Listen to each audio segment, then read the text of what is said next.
दोस्तों, health insurance policy purchase करते समय आपके सामने एक और कंफ्यूजन आता है कि इंडिविजुअल पॉलिसी परचेस करूं या फिर फैमिली फ्लूटर पॉलिसी परचेस करूं।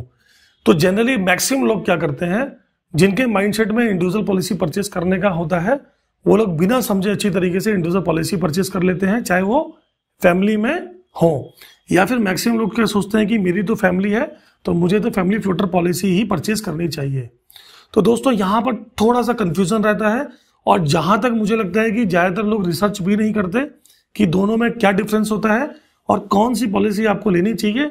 आपको ये समझना जरूरी है और क्यों लेनी चाहिए, आपको पता होना चाहिए कि आपने क्या परचेस किया है। जब मुसीबत आती है जो बता के नहीं आने वाली आपके पास, उस पर्टिकुलर टाइम पर आप गुस्से में रहेंगे या फिर आपको लगेगा कि मेरे साथ धोखा हो गया। तो धोखा क्यों होना है दोस्तों, आपकी पॉलिसी आपको पता होनी चाहिए। मुझे लगता है आज आपका ये कंफ्यूजन खत्म हो जाएगा और जिंदगी भर इसको सोचने की जरूरत ही नहीं पड़ेगी आपको कि दोनों में क्या कंफ्यूजन है और आपको कौन सा प्रोडक्ट खरीदना चाहिए। तो नमस्कार दोस्तों, मैं Dhirendra Sharma, certified financial planner, आपका दोस्त, आपका होस्ट, स्वागत करता हूं आपका एक ऐसी जर्नी में जो हम सभी को एक नॉर्मल कंज्यूमर से समझदार कंज्यूमर बनाती है।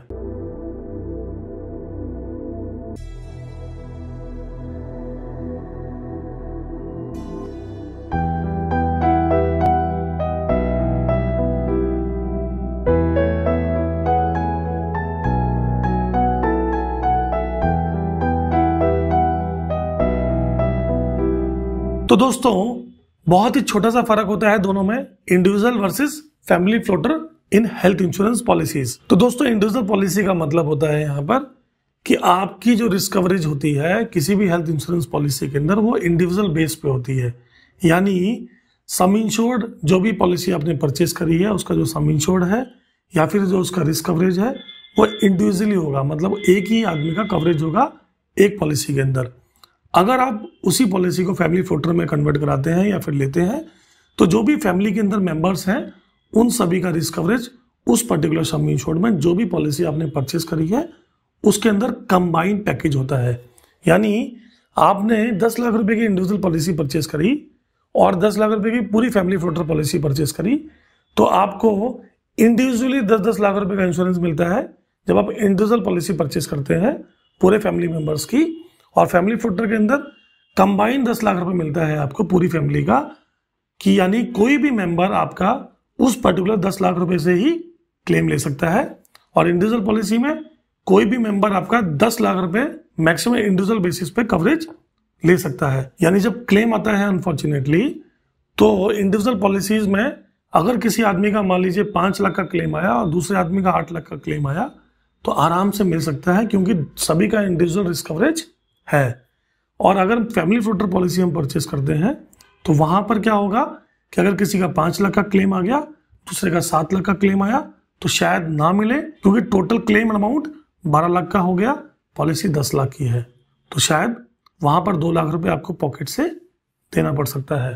तो कुल मिलाकर कहने का यह है कि फैमिली फ्लोटर पॉलिसी में जो आप रिस्क कवर परचेस करते हैं कंबाइंड फैमिली का होता है और इंडिविजुअल पॉलिसी में रिस्क कवरेज अलग अलग आदमी का होता है जो भी उस पॉलिसी में इंश्योर्ड मेंबर है। अब इंपॉर्टेंट यहाँ पर बात समझने ये जरूरी है दोस्तों कि आपको फायदा किस में है, क्योंकि एंड ऑफ द डे हम दोनों यहाँ पे बात करने के लिए किस लिए बैठे हैं, जिसमें आपको फायदा हो।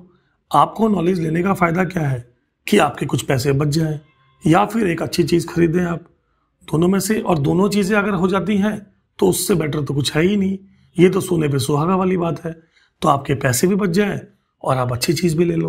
तो दोस्तों, इंपॉर्टेंट यहाँ पे समझना क्या है कि मेरा जो सजेशन है या मेरा नजरिया है इन सब चीजों को देखने का, या फिर जो भी सजेशन मैं आपको दे रहा हूं, उसमें ये क्लैरिटी है कि आपको कुछ नहीं करना है।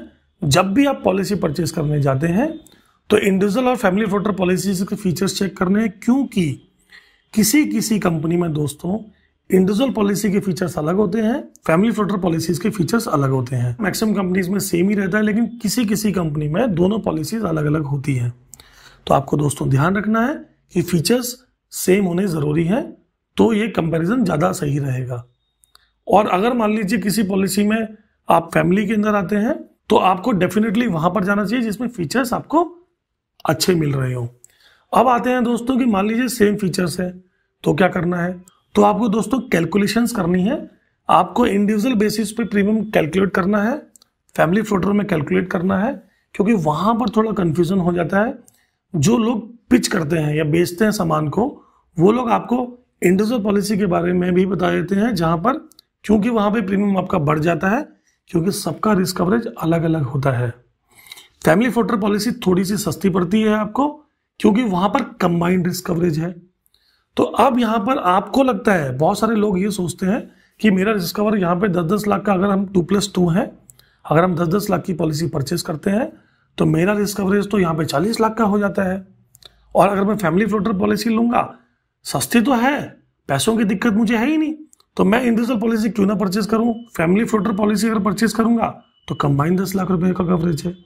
तो डेफिनेटली कुछ लोग सिलेक्ट कर लेते हैं इंडिविजुअल पॉलिसी को, जैसा आपका परसेप्शन है आप कर सकते हो। लेकिन हम आपसे ये कहते हैं इसमें, या मैं आपसे ये कहता हूं, आपको उस टाइम पर क्या करना चाहिए दोस्तों, आपको जितना प्रीमियम आपका बजट है, मान लीजिए आप 10-10 लाख रुपए की पॉलिसी परचेस करते हैं इंडिविजुअल बेसिस पे, और वहां पर प्रीमियम आपका मान लीजिए 40,000 रुपीज आता है, और फैमिली फ्लोटर आप 10 लाख रुपए की लेते हैं, आपका प्रीमियम यहां पर आता है मान लीजिए 27 या 28,000 रुपीज।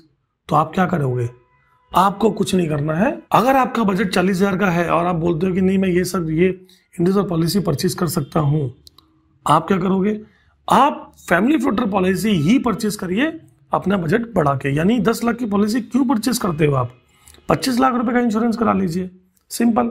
40,000 में आपको जितने रुपए की पॉलिसी फैमिली फ्लोटर में मिलती है वो परचेज कर लीजिए, क्योंकि इंडिविजुअल पॉलिसी में आपकी कैपिंग क्या है कि आप 10 लाख से ऊपर नहीं जा सकते। ये भी इंपॉर्टेंट चीज है। ऐसा जरूरी नहीं होता दोस्तों कि फैमिली में एक ही साल में सारे के सारे बीमार पड़ गए, इसीलिए बड़ी फैमिली पॉलिसी होना जरूरी है। आप इंडिविजुअल छोटी पॉलिसी परचेज करोगे, इससे बेटर है कि उतने ही पैसे अगर आपको देने हैं, आप अपनी फैमिली इंश्योरेंस को या फैमिली फ्लोटर पॉलिसी को बड़ा करा लीजिए। सम इंश्योर जितना ज्यादा बड़ा होगा दोस्तों, उतना ही आपको फायदा है, क्योंकि आपकी जो पॉलिसी है उसका रिस्क कवरेज बढ़ जाता है।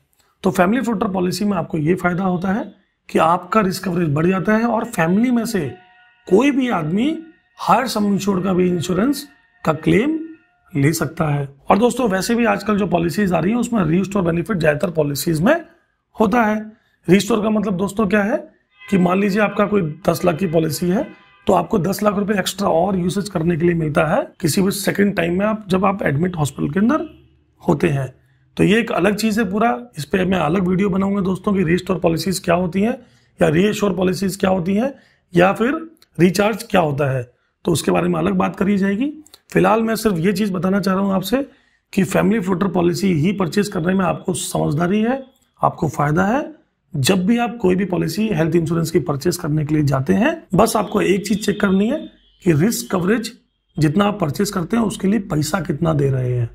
सर सबसे इंपॉर्टेंट यहाँ पर एक ही चीज है कि फैमिली फ्लोटर इंडिविजुअल में चेक करने के लिए पैसा कितना दे रहे हैं, यानी आप कितना पेमेंट कर रहे हैं और कितना रिस्क कवर ले रहे हैं। तो दोस्तों बड़ा ही सिंपल चीज है, ज्यादा कॉम्प्लिकेटेड करना नहीं है इस काम को, बहुत सिंपल चीज है, कुछ नहीं करना, कुछ समझने की ज्यादा जरूरत नहीं है। इंडिविजुअल वर्सेस फैमिली फ्लोटर में आपको प्रीमियम्स चेक करने हैं और फीचर्स चेक करने हैं, और अगर आपको लगता है कि मुझे इंडिविजुअल में ज्यादा रिस्क कवर मिल रहा है, ऐसा नहीं है, उसी पैसों में जितना पैसा आप एक्स्ट्रा दे रहे हैं इंडिविजुअल के लिए, फैमिली फ्लोटर पॉलिसी लीजिए सम इंश्योर्ड बढ़ा के। तो बड़ी पॉलिसीज और बड़ा सम इंश्योर्ड ज्यादा जरूरी है, अलग अलग पॉलिसीज को या फिर अलग अलग सम इंश्योर्ड को, छोटे छोटे सम इंश्योर्ड को परचेज करने से, खासकर जब आप पैसा उतना ही दे रहे हो। तो दोस्तों अगेन मैं उम्मीद करता हूं कि हम एक स्टेप और आगे बढ़े हैं अपनी जानकारी को बढ़ाने में। जो हमारी जर्नी है कंज्यूमर से समझदार कंज्यूमर बनने वाली, और आप क्योंकि हर चीज परचेज करते हैं कंज्यूम करने के लिए, चाहे आप करें चाहे आपकी फैमिली करे, तो ये चीज आपके लिए बहुत ज्यादा इंपॉर्टेंट है समझनी कि जो भी आप परचेज करते हैं उसको कंज्यूम ढंग से कर पा रहे हैं या फिर नहीं।